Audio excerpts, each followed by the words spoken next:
नमो अरिहन्ताणं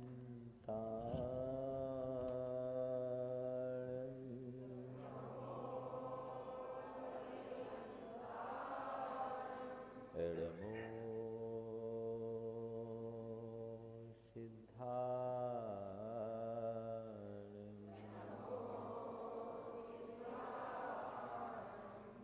नमो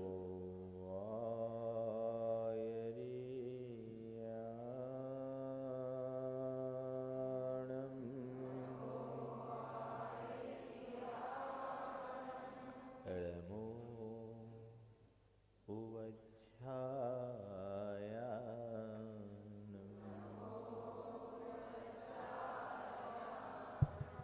नमो लोये सवशाहुणम्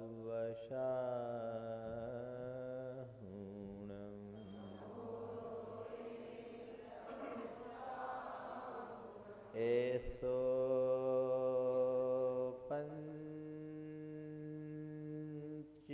पंचीणमुयारो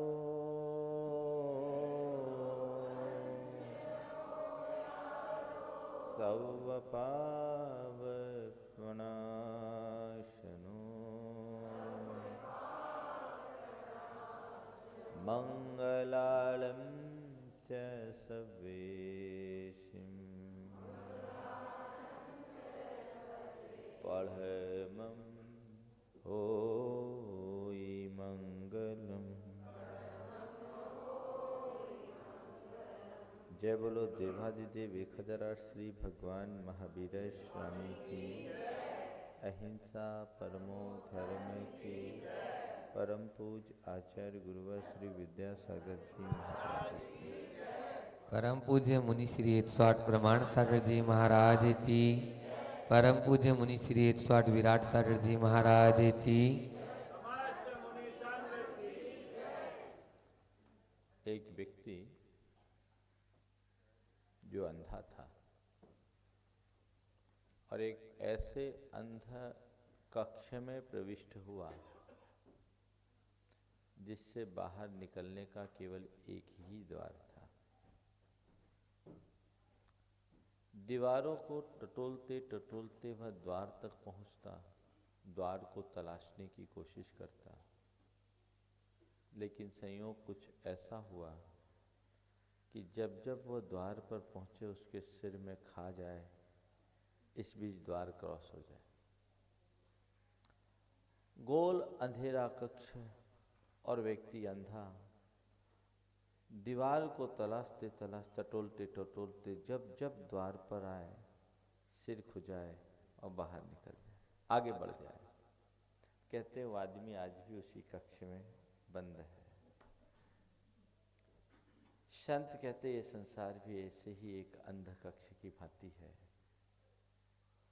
जिससे बाहर निकलने का केवल एक ही द्वार है, वो है धर्म। इस धर्म के द्वार का आश्रय वही ले सकता है जिसकी आंखें खुली हो। अंधा व्यक्ति दीवार को टटोलते रहेगा, द्वार नहीं खोल पाएगा। आज तक हमारे साथ यही हुआ है। हमारी आंखें बंद रही, हमने दीवारों से द्वार को तलाशना चाहा, लेकिन जब जब द्वार आया किसी खाज खुजाने के चक्कर में उलझ कर रह गए, खाज ही खुजाते रह गए और हर बार द्वार के पास आकर भी द्वार के बाहर नहीं निकल पाए। वजह केवल एक ही है, आंखें बंद है। हमारे साथ दो ही स्थितियां बनी, कभी हमारे पास उजाला नहीं रहा तो कभी उजाला रहा तो आंखें नहीं रही। रोशन हुए चिराग तो आंखें नहीं रही। रोशन हुए चिराग तो आंखें नहीं रही, अंधों को रोशनी का गिला और भी खराब। आंख खुले ये जीवन की एक बहुत बड़ी जरूरत है। और वो आंख कौन सी आंख? चर्म की आंख नहीं, मर्म की आंख, अंदर की आंख, भीतर की आंखें। और जिसके लिए एक शब्द गढ़ा गया है, प्रज्ञा। एक सच्चे धर्मात्मा का जीवन प्रज्ञा संपन्न होता है। वो व्यक्ति प्राज्ञ होता है, प्रज्ञावान होता है। गृहस्थ को सदगृहस्थ बनाने वाले गुणों की चर्चा की आज की कड़ी है प्राज्ञ। प्राज्ञ जो प्रज्ञा से संपन्न हो, जिसके विवेक की आंखें खुली हो, वो प्राज्ञ है। प्रज्ञावान होना, ज्ञानवान होना, बुद्धिमान होना अलग बात है, और प्रज्ञावान होना अलग बात है। यद्यपि प्रज्ञा ज्ञान की ही एक परिणति है, लेकिन प्रज्ञा और ज्ञान में बहुत अंतर है। ज्ञान में केवल जानकारी है, लेकिन जब प्रज्ञा प्रकट हो जाती है, जो जिसकी जानकारी है उसमें केवल जानकारी ही नहीं, समझ और समझ के साथ स्वीकार। इसी प्रज्ञा को हम दूसरे शब्दों में कहें तो हम कह सकते हैं विवेक। भारतीय परंपरा का ये अद्भुत शब्द है विवेक। दुनिया की किसी भाषा में इसके समकक्ष कोई शब्द नहीं। प्रज्ञा, विवेक, विवेक के समकक्ष कोई दूसरा शब्द नहीं। विवेक का मतलब क्या है? विवेक का मतलब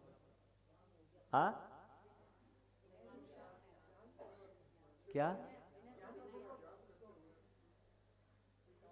ज्ञान नहीं, बुद्धि भी नहीं, क्या? अच्छे और बुरे का विचार, विचार भी विवेक नहीं। विवेक का मतलब है अंतर की समझ। समझ, सोच नहीं। सोच खतरनाक है, बहुत आगे की बात है। दो शब्द हैं, विचार और विवेक। जब आप विचार करते हैं किसी भी वस्तु पर, तो उसमें पक्ष होता है, विपक्ष होता है, उसमें तर्क का आश्रय लिया जाता है। और व्यक्ति अपने विचारों को पुष्ट करने के लिए उसके अनुकूल तर्क गढ़ता है, और तर्कना के बल पर जिस बात पक्ष को वह पुष्ट कर देता है, जिस पक्ष को वो पुष्ट कर देता है, उधर ढल जाता है। जहां दो पक्ष होते हैं वहां अच्छे बुरे की बात नहीं होती, सत्य असत्य की बात नहीं होती, केवल पक्ष और विपक्ष होता है। विचारवान व्यक्ति पक्ष को पकड़ करके चलता है, पक्ष विपक्ष देखता है। तो कई बार ऐसा होता है कि विचार के बल पर गलत को भी सही ठहरा दिया जाए और सही को भी गलत स्वीकार कर लिया जाए। ये विचार का काम है। विचार बुद्धि के बल पर चलता है, और बुद्धि सदैव भटकाने वाला तत्व है। बुद्धि भटकाती है क्योंकि उसे अच्छे बुरे से मतलब नहीं है, पक्ष और विपक्ष से मतलब है। ज्यादा होगा तो सही और गलत की बात करेगी, सत्य और असत्य का पोस्टमार्टम बुद्धि कर सकती है, सही गलत का निर्धारण बुद्धि कर सकती है, पक्ष और विपक्ष को बुद्धि पकड़ सकती है। लेकिन अच्छा और बुरा समझना बुद्धि के वश की बात नहीं, ये विवेक की बात है। आप अपने जीवन में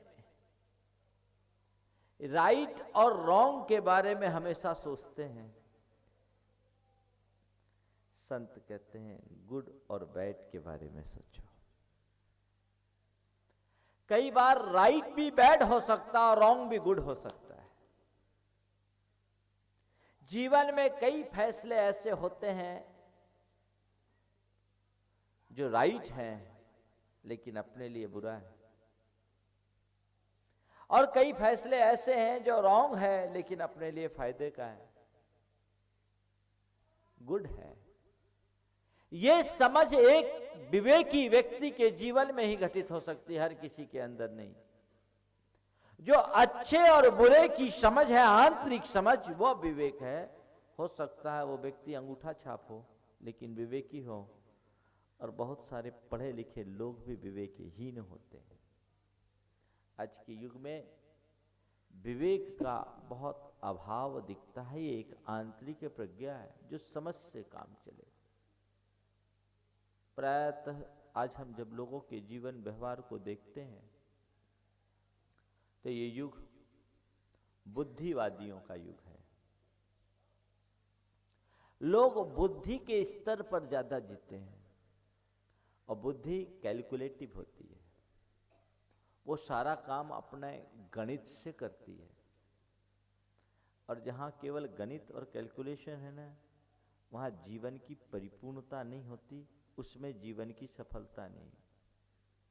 संत कहते हैं व्यापार बुद्धि से चलता है, लोक व्यवहार बुद्धि से चल सकता है, लेकिन परिवार और धर्म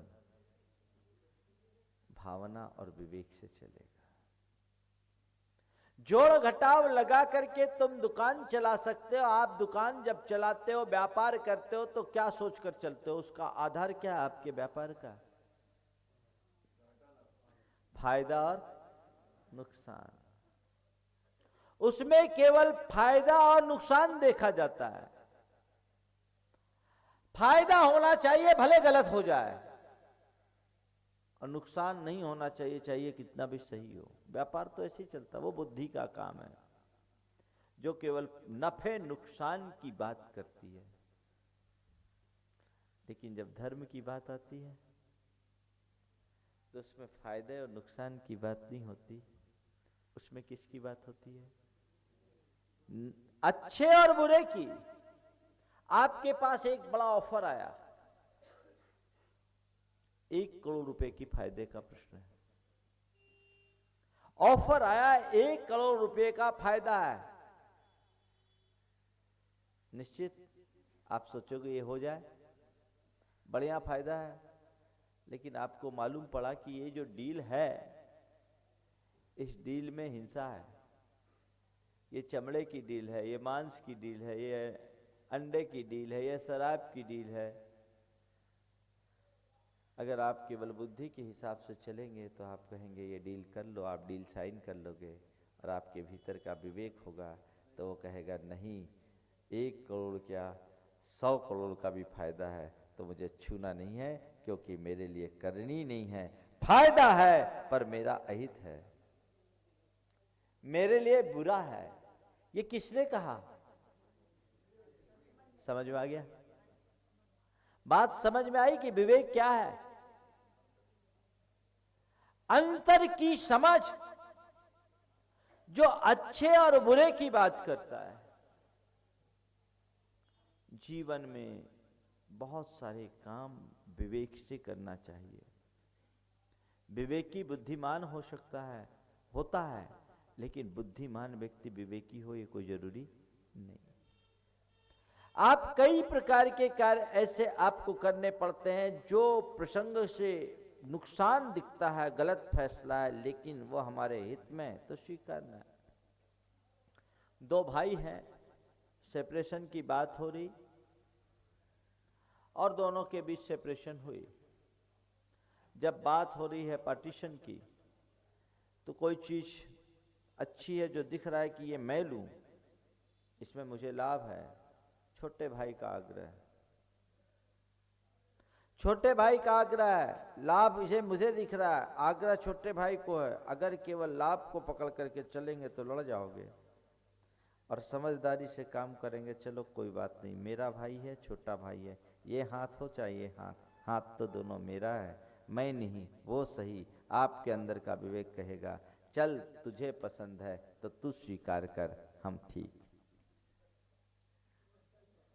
कठिन है। विवेक, बुद्धि एक घर में उजाला करती है, वो न्याय अन्याय की बात करती है। समझ गए? न्याय अन्याय में क्या होता है? अदालत में जब न्याय होता है तो क्या चलता है वहां पर? आपने कभी विचार किया? न्यायालय में पक्ष विपक्ष होता है, कहते हैं हम सत्य की बात, लेकिन सत्य कौन होता है? पक्ष महत्व होता है, महत्वपूर्ण होता है। क्यों? किसी वकील से पूछो तो क्या कहेगा? अपने क्लाइंट का पक्ष देखेगा, सत्य सत्य नहीं, उससे कोई मतलब नहीं। और अपने दलीलों के बल पर फैसला जीत भी सकता है, जीतता भी है। लेकिन उसमें क्या होगा? न्यायालय में जब भी कोई फैसला होता है तो एक के पक्ष में होता है, दूसरे के विपक्ष में, निश्चित। तो न्यायालय की बात जब भी होगी तो किसी एक के घर में दीप जलेगा, बस यही होगा। न्यायालय में जब भी बात होगी तो किसी एक के घर में दीप जलेगा, लेकिन जब प्रेम होगा तो दोनों घर में दीप जलेगा। बुद्धि एक घर में उजाला करती है, दूसरे में अंधेरा। विवेक दोनों घरों में उजाला करता रहता है। बुद्धि केवल बाहर के संपर्क को बढ़ाती है और विवेक के बल पर अंदर का संबंध बढ़ता है, जो प्रेम आधारित, प्रेम आपूरित होता है। दोनों में अंतर। अपने जीवन को विवेक से जोड़ना चाहिए। ये प्राज्ञ विशेषण बहुत महत्वपूर्ण विशेषण है कि हम थोड़े ठंडे दिमाग से काम लें। हर चीज पर विचार करके, विचार भी ज्यादा नहीं करें, समझ, एक अंदर की सूझबूझ। विचार करने वाला आदमी बिगड़ सकता है, लेकिन सूझबूझ संपन्न व्यक्ति कभी भटकता नहीं। अभी मैंने कहा सब काम कैलकुलेशन से नहीं होते, अंदर की समझ से होती है। देखो बुद्धि वाला आदमी कैसे भटकता है और अंदर की समझ से संपन्न विवेकी व्यक्ति जिंदगी की बाजी कैसे जीतता है। एक राजा को अपने यहां एक योग्य मंत्री की तलाश थी। सोचा किसे मंत्री बनाया जाए। उसके दरबारियों ने सलाह दी कि जो सबसे विवेकी हो उसे आपका मंत्री होना चाहिए। क्या किया जाए? परीक्षा की जाए। पूरे राज्य में ढिंढोरा पीटा गया और ये कहा गया कि इस राज्य में जितने बुद्धिशाली लोग हैं वे आए और उन्हें एक गणित दिया जाएगा, एक कक्ष में रखा जाएगा और वो कक्ष गणित से खुलेगा। जो सबसे पहले खोल करके आ जाएगा उसे मंत्री बना दिया जाएगा और जो नहीं आ पाएंगे उनको मौत की सजा दी जाएगी। राजाज्ञा थी, सब घबरा गए। पूरे राज्य से केवल 3 गणितज्ञ आए, केवल 3 गणितज्ञ। अब क्या था? तीनों आए, तीनों को एक कक्ष में रख दिया गया। कहा भैया आप अंदर जाओ, इसका ये दरवाजा बंद है, गणित से खुलेगा, आप गणित करो खुल जाएगा। तीनों अंदर गए। 24 घंटे का समय था। अंदर गए, 2 तो अपने साथ बहुत सारी किताबें छिपा के ले गए थे, गए गणित में लग गए। तीसरा चुपचाप बैठा। वो सोच माने ये इस बात में मग्न है कि दरवाजा कैसे खोले जाए। 2 पूरे लक्ष्य अपने लिखा पढ़ी में कैलकुलेशन चल रहा है। अचानक तीसरा उठा और जाके दरवाजे को पुश किया। जैसे ही दरवाजा पुश किया, दरवाजा खुल गया। दरवाजा पुश किया, दरवाजा खुल गया। वहां माला लिए राजा अपने दरबारियों के साथ खड़ा था, उसको माला पहना दिया गया। राजा अंदर घुसा, देखा ये नकल कर रहे हैं। क्या कर रहे हो? चलो सबको बंद करो, दरवाजा खुल गया। बोले दरवाजा खुल गया, किसने खोला? इसने खोला। बोले इसने तो कोई गणित किया ही नहीं, इसने तो कोई गणित किया ही नहीं, दरवाजा कैसे खुला? बोला पागलो, तुम गणित में लग गए, ये तो देखते कि दरवाजा लगा भी है कि बंद। समझ में आ गई बात? बुद्धि और विवेक दोनों अलग चीजें हैं। विवेक हमारे अंदर होना चाहिए। थोड़ा सा रास्ता दे दो तो साइड का, पीछे जाने के लिए। आप लोग आगे आगे आ जाए। बुद्धि भटकाती है, विवेक कभी नहीं भटका सकते। विवेक अगर तुम्हारे अंतर में है तो तुम अपने जीवन में कभी विफल नहीं होगे। तुम्हारा जीवन कभी दुखी नहीं होगा। विवेक का मतलब है होश का जीवन जीना, जागृति का जीवन जीना, सही समझ होना। कबीरदास ने बहुत अच्छी बात लिखी, समझा समझा एक है, अनसमझा सब एक। समझा समझा एक है, अनसमझा सब एक। और तिनको समझा जानिया, तुमको तिनको समझा जानिए, जिनके घट में विवेक। अगर तुम्हारे भीतर विवेक है तो तुम समझे। एक्चुअल में समझ का नाम ही विवेक है।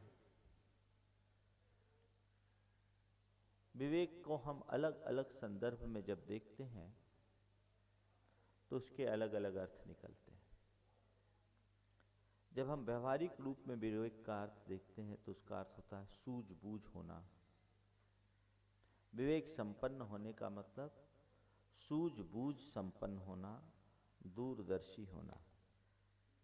एक विवेकी व्यक्ति, उसके अंदर ऐसी प्रतिभा होती है कि बहुत सही समय पर सही डिसीजन लेता है और सही व्यवहार करता है। जिसको दूसरे शब्दों में कहें प्रत्युत्पन्न मतित्व है। एकदम प्रॉम्प्ट डिसीजन ले सके और वो सारा डिसीजन सही हो। जो व्यक्ति सूझबूझ संपन्न होता है वह कभी कोई गलत निर्णय नहीं लेता, गलत कदम नहीं उठाता और गलत फैसले नहीं करता। अपने आप उसका अपना अंतर्मन कह देगा इस रास्ते पर नहीं जाना, ये गलत है। गलत फैसला मुझे लेना नहीं, गलत डिसीजन लेना नहीं। ये कौन देगा? अंतर्मन। हर का अलग अलग होता है। किसी किसी की विवेक बहुत जागृत होता है, विवेक किसी का जागृत होता है तो हर पल उसका अंतर्मन उसे रोक देता है और वह जागृत विवेक के कारण कभी भी कुछ गलत नहीं करता। लेकिन कई लोग हैं जिनका विवेक सोया हुआ रहता है और फिर गलत फैसले लेने के बाद जिंदगी भर पछताते हैं। अंदर की समझ मैं आपसे कहना चाहता हूं, हमारी चेतना में एक पुकार होती है। कोई भी मनुष्य जब कभी कोई गलत कार्य करने को आगे बढ़ता है ना, आपने कभी महसूस किया सबसे पहले आपको कौन रोकता है?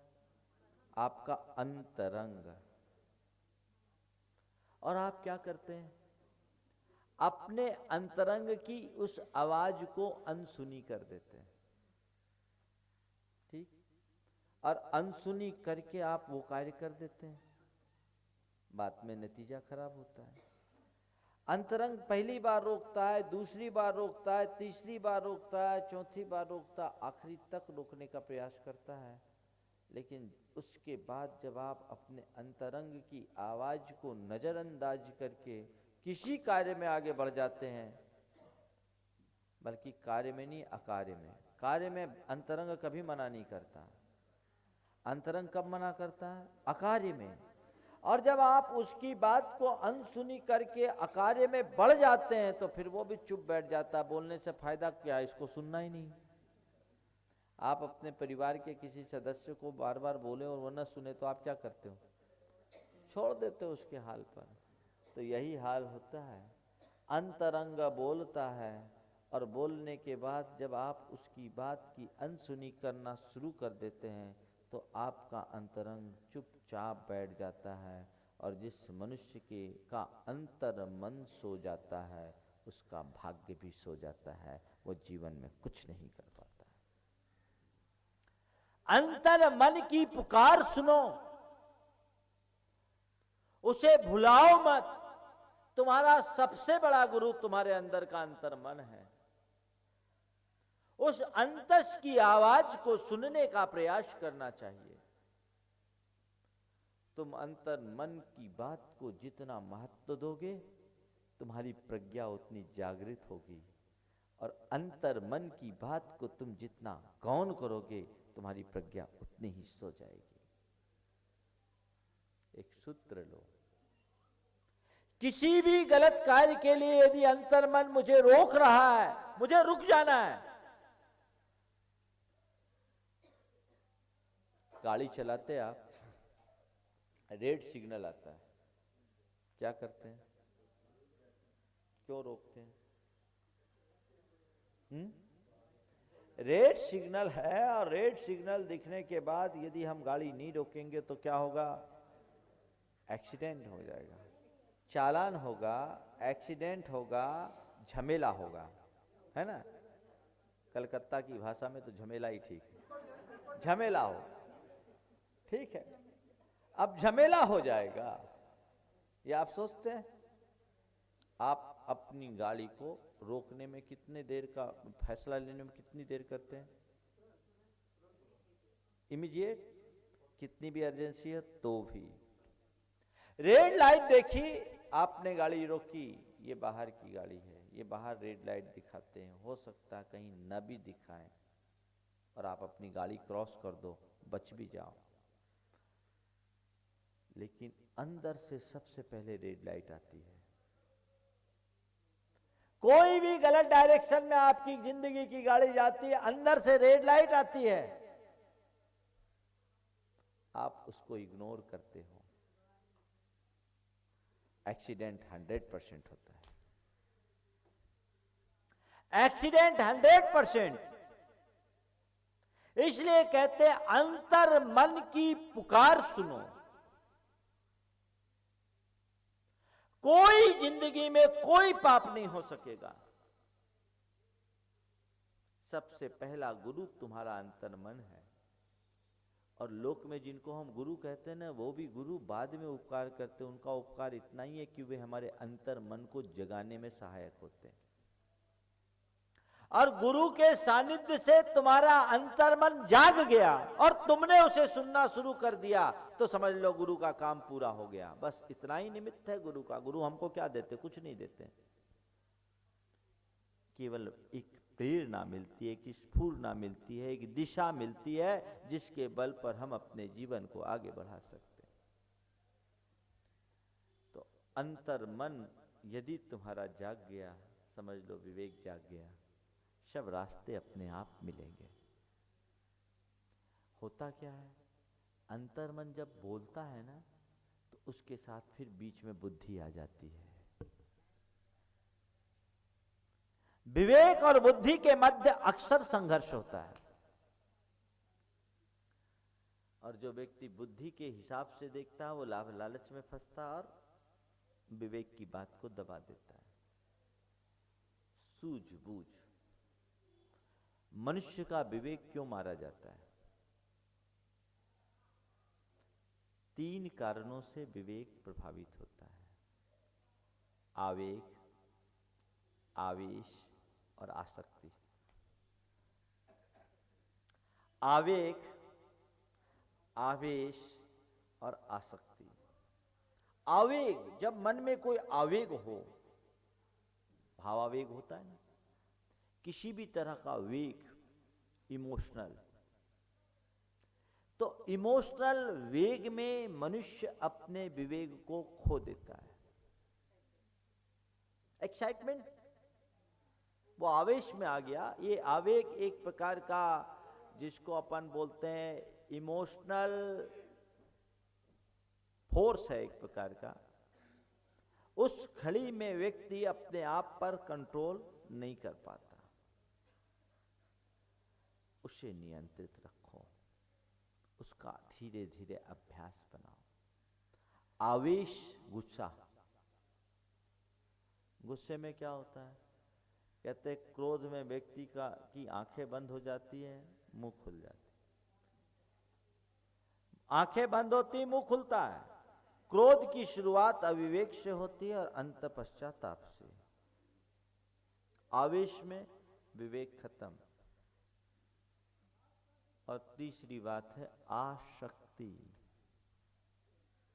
आसक्ति बहुत खतरनाक तत्व है, मालूम? आसक्ति किसको बोलते हैं? आसक्ति का मतलब क्या है? हाँ, लगाओ। देखो, आसक्ति का मतलब मैं बताता हूं। जो आसक्ति है पर जा नहीं सकती, वो आसक्ति। आसक्ति है, जा नहीं सकती, वो आसक्ति। एकदम पकड़ ले, वो मनुष्य को अंधा बनाती है। वही मोह है, आसक्ति है, अटैचमेंट है, अंधा बना दे। लालच, ये धन की आसक्ति, यश की आसक्ति, पैसे की आसक्ति, यश की आसक्ति, धन की आसक्ति, विषयों की आसक्ति,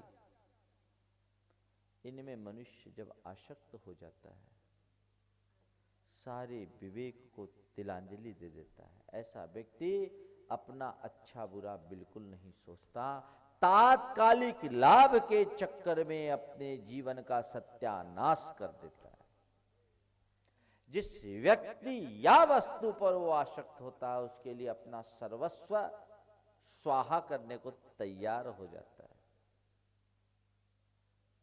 रावण के अंदर आसक्ति थी, उसने अपना सर्वनाश किया।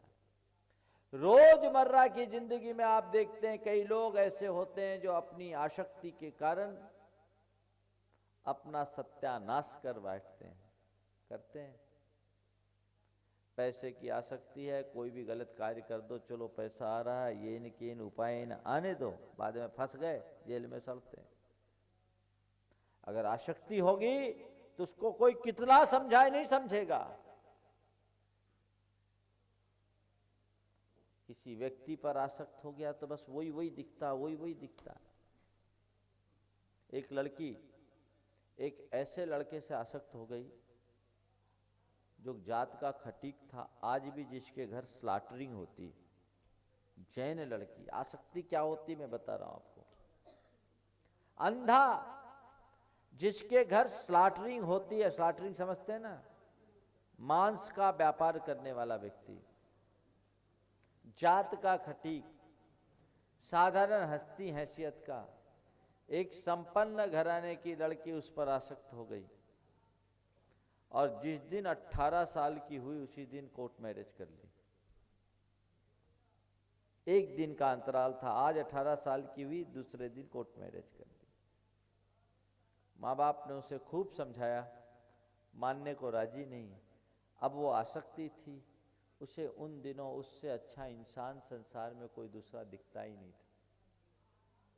अंधी, इससे अच्छा इंसान कोई नहीं। उससे कहा जा रहा है कि वो देखो मांस का व्यापार है, उसकी माली हालत अच्छी नहीं, उसका बैकग्राउंड अच्छा नहीं, वो गुंडा बदमाश प्रवृत्ति का आदमी है, शराब पीता। बोले मेरी बात हो गई, सब छोड़ देगा, छोड़ देगा, मैं जानती हूं, मेरा उससे 2 साल से संबंध है, बहुत अच्छा इंसान है, उससे अच्छा इंसान इस संसार में कोई दूसरा नहीं। क्या बोले, शादी हो गई और उसके बाद क्या वही हुआ जो होना था। 2-3 महीना हुआ, आदमी के संस्कार तो जाते नहीं, उसे मांस खाने के लिए दबाव देने लगा। एक जैन लड़की को मांस खाने के लिए दबाव दिया जाने लगा और मायके से पैसा लाने के लिए प्रेशर दिया जाने लगा। क्या करे? मेरा उस स्थान पर चातुर्मास था।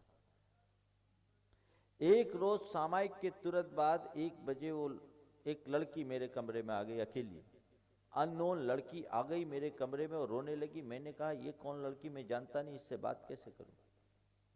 बगल के कमरे से मैंने ब्रह्मचारी को बुलाया। हमने पूछा कि पूछो इसकी क्या पोजीशन है। तो उसने अपना परिचय दिया। घटना मैं सुन चुका था। उस लड़की ने अपना सारा रोना सुनाया, आप बीती सुनाई। कहा महाराज जी मैं अंधी हो गई, मैंने एक इतना गलत फैसला लिया, क्या बताऊं, मुझे समझ में नहीं आया कि मैं क्या कर रही हूं। अगले ने जो जो कहा मैंने वो किया। पर महाराज आप मेरा उद्धार करो, नहीं तो मैं आत्महत्या कर लूंगी, मैं उस घर में नहीं रह सकती। क्या करे? कोर्ट मैरिज की भी। लड़की के पिता ने तो कह दिया था जिस दिन इसने शादी की उसी दिन मेरे लिए मर गई, मेरी 2 बेटियां और हैं, मैं तो इसे किसी भी तरह से प्रश्रय नहीं दे सकता। उसकी मजबूरी। दूसरी बात, वो लड़का गुंडा बदमाश, उसकी मां वहां की सरपंच। अब पॉलिटिकली भी साउंड, सब चीजें कौन पंगा ले। बड़ी विषम स्थिति हुई। ये तो लड़की के मामा ने साहस दिखाया, उस लड़की को संबल दिया, उससे छुड़वाया,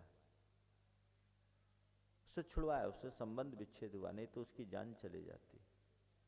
वो कहती है, मैं तो नाम नहीं ले रहा हूं स्थान का, कि हमारा उल्लेख करके लोगों को बताया जाए कि किस तरह से लोग ठगते। ये आसक्ति बहुत खतरनाक। और आजकल तो एक सोची समझी साजिश के तहत ये कर्म चल रहा है। एक शब्द है लव जिहाद, आप लोगों ने सुना? लव जिहाद। आप इंटरनेट की साइट पर देखोगे तो इसके फेवर में और इसकी वास्तविकता दोनों बहुत डाटा है। भारत से बाहर के लोग भारत के मुसलमानों को लव जिहाद के नाम पर केवल इसलिए पैसा देते हैं कि वे गैर मुस्लिम लड़कियों से शादी करें ताकि उनकी संख्या बढ़े, और उसमें अलग अलग जाति के लोगों की लड़कियों के शादी करने के अलग अलग पुरस्कार राशि है। 10 लाख रुपए तक है।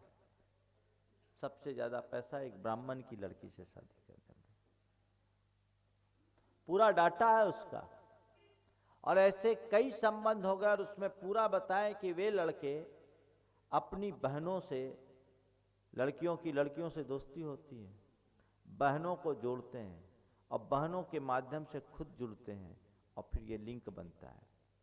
और एक अभी नई खबर आई, आप लोगों के मोबाइल में मैसेज आते होंगे। मुझे तो एक व्यक्ति ने ला करके दिखाया, उसके मोबाइल में 3-4 तरह के ऐसे मैसेज थे। मैं उनका आशय बता रहा हूं। कई देसी हसीने आपसे बात करने को बेकरार है, आप बात करें उनके साथ, गुजारे पूरी रात, मस्ती की रात। इस तरह की बातें, ये मैसेज है। आप अपने मैसेज, इस तरह की मैसेज, और उसमें कईयों के नाम, उल्टे सीधे नाम दिए जाते, झूठे नाम।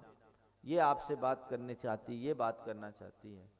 और नई पीढ़ी के बच्चे जो इन सब बातों को समझते नहीं, कुतूहल बस केवल एक बार कॉल कर ले गया,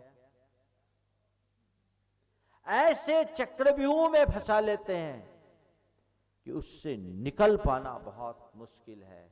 बस मैं आपसे एक ही बात कहना चाहता हूं, आज के इस दौर में यदि अपने आप को बचाना है तो अंतर मन की पुकार को सुनो, उस आवाज को कभी दबाओ मत, जीवन सुरक्षित हो जाएगा।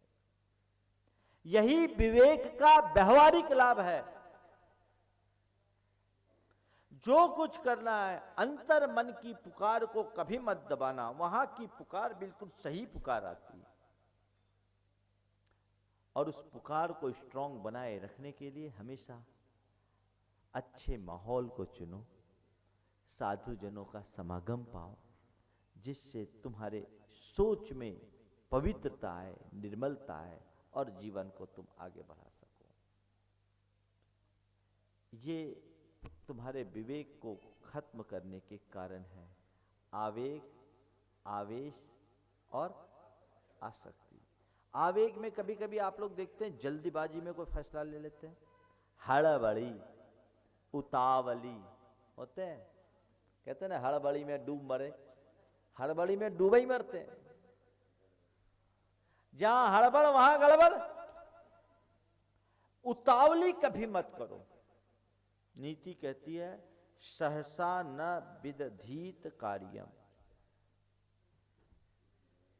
कोई भी काम हड़बड़ी में मत करो।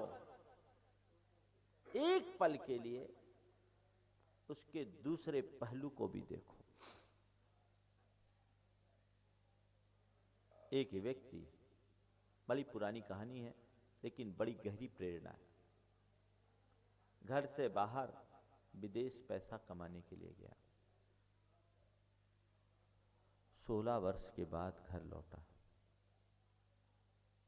काफी रुपया कमा करके लौटा। जब वो घर से गया था तो उसके घर में कोई नहीं, उसकी पत्नी थी और उसका 3 साल का बेटा था।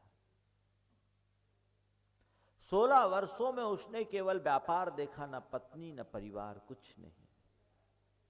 भरपूर पैसा कमाने के बाद जब वो देश लौटा तो सोचा कि मैं घर जाकर सरप्राइज दूं, और सरप्राइज देने के ख्याल से सीधे घर पहुंच गया। द्वारपाल ने उसे पहचाना, गेट खोला और उस द्वारपाल को कहा तुम यहीं रहोगे, किसी को कुछ बोलोगे नहीं। सीधे अपने कमरे में गया, मध्य रात्रि में कमरा में पहुंचा और देखता क्या है कि उसकी पत्नी एक जवान लड़के के साथ लेटी हुई है। मां पत्नी जवान बेटे लड़के के साथ लेटी हुई है। देखकर एकदम आवेग में तमा गया। ये क्या, मैंने जिसके लिए 16 साल बर्बाद किए और उसका ये चरित्र, ये उल्टा, दोनों नींद में है। इसके अंदर आवेग है, ये चरित्र ऐसी उल्टा, अभी देखता हूं। तलवार निकाल लिया दोनों को खत्म करने के लिए। तलवार निकाला, लेकिन उसके ही हाथ से एक वहां स्लोगन लिखा हुआ था, उस पर नजर पड़ गई, सहसा न विदधीत कार्या। कोई भी काम हड़बड़ी में न करे। इस वाक्य ने उसके विवेक को जगा दिया। नहीं, अभी जल्दबाजी में फैसला नहीं लेना चाहिए। पत्नी को जगाया, पत्नी उठी, हड़बड़ा कर देखी, अरे ये तो मेरे पतिदेव चरणों में गिर पड़ी। आप आए अचानक बिना किसी सूचना के, बेटा उठ देख तेरे पापा आए। वो सुनकर के तो एकदम भक्कर गए, बोले ये कौन? बोले आपका बेटा, आप 3 साल में छोड़ के गए, देखो 19 साल का बेटा। अपने पिता को देखकर तो मुग्ध हो गया, और उस क्षण उस परिवार के सम्मिलन का जो दृश्य था वो बहुत रोमांचकारी था। अगर थोड़े से आवेग में बह जाता तो क्या होता? पूरा परिवार ही नष्ट हो जाता। बस 3 बातों को ध्यान में रखना है, आवेग, आवेश, आशक्ति। विवेक जागृत रहेगा, जीवन में मजा ही मजा है। लोग इन्हीं बातों को नजरअंदाज करते हैं, जीवन में बहुत बड़ी बड़ी दुर्घटनाएं घट जाती है। इसलिए जीवन बहुत संयत हो, संतुलित। विवेकी व्यक्ति ज्यादा प्रतिक्रियाएं नहीं देता और प्रतिक्रियाओं से प्रभावित भी नहीं होता, बड़ा मस्त रहता अपने आप में। एक सम्यक दृष्टि धर्मात्मा की यही विशेषता होती है, वो प्राज्ञ होता है, उसका व्यवहारिक जीवन भी सदा होता है, और आध्यात्मिक जीवन तो और ही उत्तम होता है। अभी तक मैंने जितनी बात आपको विवेक की वो सब बाहर की।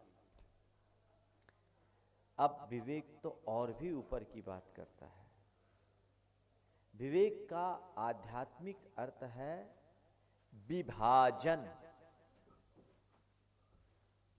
विभजनम विवेक है, संविभाग करना। किसका? सार और असार का, अपने और पराये का, हित और अहित का, कल्याण और अकल्याण का। इस समझ का नाम विवेक है। भेद विज्ञान भी विवेक का ही अर्थ है। शरीर और आत्मा की भिन्नता के अवबोध का नाम विवेक है। यह आध्यात्मिक विवेक। सम्यक दर्शन का मतलब विवेक संपन्न होना। समझ गए? विवेक विभजनम विवेक का, स्व और पर का विवेक। क्या तेरा है क्या पर का, ये जान, आपा पर का भान रख। ये विवेक आध्यात्मिक विवेक जो हमेशा जागृत रहना चाहिए। तू चेतन, यह देह अचेतन, यह जड़, तू ज्ञानी। मिले अनादि यतंत बिछड़े, ज्यों पै अरु पानी।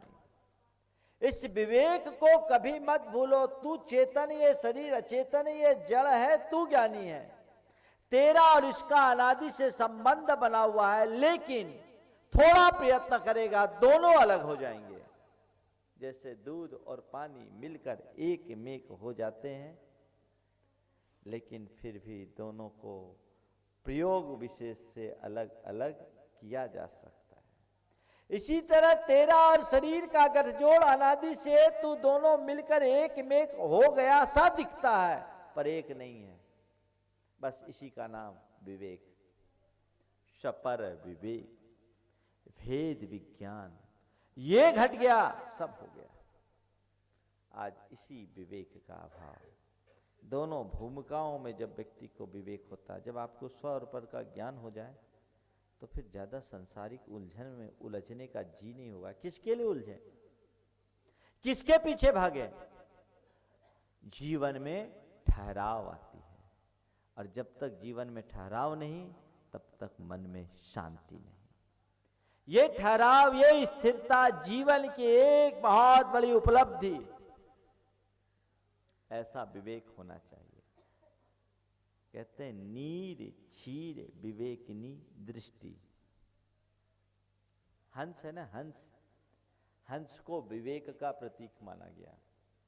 आपने कभी समझा, सोचा हंस विवेक का प्रतीक क्यों? हंस के लिए कहते हैं कि पानी मिला दूध दो, वो केवल दूध पी लेगा, पानी छोड़ देगा। क्यों? क्योंकि उसकी चोंच में एक विशेष प्रकार के रसायन का स्राव होता है। उस रसायन से पानी छूट जाता है और दूध दूध ले लेता है। तो कहते हैं हंस है विवेक, जो सार सार को ग्रहण करता है। बस समझ गए? तो ये हंस सार को ग्रहण करता है, तो विवेक, हंस को विवेक का प्रतीक बताया। कहा तू विवेकी बन, सार को ग्रहण कर, असार को छोड़। लेकिन अपने भीतर के हंस से पूछो वो क्या कर रहा है। सार्थक है पंक्तियां। हंस मान शर भूला, हंस मान शर भूला, शनि पंख में चंच हो गए, उजले परमट मैले। शनि पंख में चंच हो गए, उजले परमट मैले। कंकर चुगने लगा वही जो मुक्ता चुगता पहले। शनि पंख में चंच हो गए, उजले परमट मैले। कंकर चुगने लगा वही जो मुक्ता चुगता पहले। क्षर में क्या ऐसा सम्मोहन, क्षर में क्या ऐसा सम्मोहन, जो तू अक्षर भूला। हंस मान सर भूला, हंस मान सर भूला। कमल नाल से बिछुर, काश के सूखे तिनके जोरे। कमल नाल से बिछुर, काश के सूखे तिनके जोरे। अवगुंठित कलियों के धोखे, कुंठित सूल बटोरे। कमल नाल से बिछुर, काश के सूखे तिनके जोरे। अवगुंठित कलियों के धोखे, कुंठित सूल बटोरे। पर में क्या ऐसा सम्मोहन, पर में क्या ऐसा सम्मोहन, जो परमेश्वर भूला। हंस मान सर भूला, हंस मान सर भूला। नीर क्षीर की दिव्य दृष्टि में अंध वासना जागी। नीर क्षीर की दिव्य दृष्टि में अंध वासना जागी। गति का परम प्रतीक बन गया जड़ता का अनुरागी। नीर क्षीर की दिव्य दृष्टि में अंध वासना जागी। गति का परम प्रतीक बन गया जड़ता का अनुरागी। क्षण को अर्पित हुआ, क्षण को अर्पित हुआ, साधना का मनवंतर भूला। हंस मान सर भूला, हंस मान सर भूला, हंस मान सर भूला। ये हंस आज मान सरोवर को भूलकर सूखे पोखरों में अपने इस निर्मल पंखों को और चोंच को मलिन कर रहा है। जिसे कमल नाल में कीड़ा करना चाहिए, वो कांस के तिनकों में उलझ रहा है। जिसे मोती चुगना चाहिए, वो कंकड़ बिन रहा है। क्षणिक भौतिक संयोगों के आकर्षण में लगकर क्षण को अर्पित हुआ, साधना का मनवंतर भूला। जो गति का प्रतीक था, आज जड़ता का अनुरागी बन गया है। विचार करने की जरूरत है। जब मनुष्य के अंतर मन में विवेक जगता है, सब असार असार सा दिखने लगता है, सार की पहचान हो जाती है। बस बाहरी विवेक तो बहुत सहजता से जग सकता है, भीतर का विवेक जगना जीवन की परम उपलब्धि है। अंतर का विवेक जग जाए, तुम्हें अपनी आत्मा की पहचान हो जाए, तुम्हें अपने स्वरूप का भान हो जाए, वो तुम्हारे जीवन की बहुत बड़ी उपलब्धि। वो विवेक जगे तो जीवन धन्य हो जाए। विवेक कैसे आगे बढ़ता है? अपने स्वरूप को पहचानो। कबीरदास का ये भजन बहुत सार्थक है। अपन पौ आप हो विसरो, अपन पौ आप हु विसरो। जैसे स्वान कांच मंदिर मह, भरम ते भूख मरो। अपन पो आप हु विसरो। वैसे